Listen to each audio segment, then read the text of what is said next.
அந்த ஆவிகள் பூர்வத்திலே நோவா பேழையை ஆயத்தம் பண்ணும் நாட்களிலே தேவன் நீடிய பொறுமையோடே காத்திருந்த போது கீழ்ப்படியாமல் போனவைகள் அந்த பேழையிலே சிலர் ஆகிய 8 பேர் மாத்திரம் பிரவேசித்து ஜலத்தினாலே காக்கப்பட்டார்கள். நான் கொண்டு ஒரு கேள்வி கேட்கிறேன்.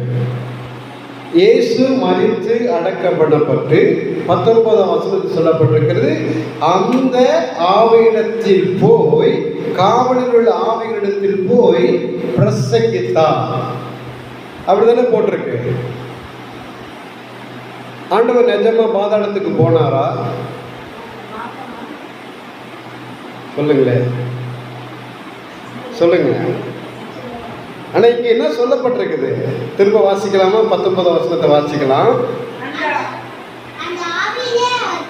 அந்த ஆவியிலே அவர் போய் காவலில் உள்ள ஆவிகளுக்கு பிரசங்கித்தார். உண்மையா? இயேசு எந்த மனுஷன் இங்கு சொல்லப்பட்டிருக்கிறது? நோவாவின் நாட்களில் நடந்த ஜனங்களுக்கு இயேசு பிரசங்கித்தாரா? பதில் சொல்லுங்க. ஏன் நோவாவின் நாட்கள் உள்ள ஜனங்கள்கிட்ட மாத்திரம் போனாரு? அதற்கு பிறகு எவ்வளவோ ஜனங்கள் மரணம் அடைந்தார்கள். எவ்வளவோ ஜனங்கள் ஆண்டவர் விரோதமாக பாவம் செஞ்சாங்கல்ல. எத்தனையோ ஜனங்கள் நியாயப்பிரமாணத்தை மீறினார்கள். எத்தனையோ பேர் ஆண்டவருக்கு விரோதமாக எதிர்த்து நின்றார்களே. ஏன் இவர்களுக்கு மாத்திரம் முக்கியத்துவம் கொடுத்து பேதுரு சொல்லுகிறார்?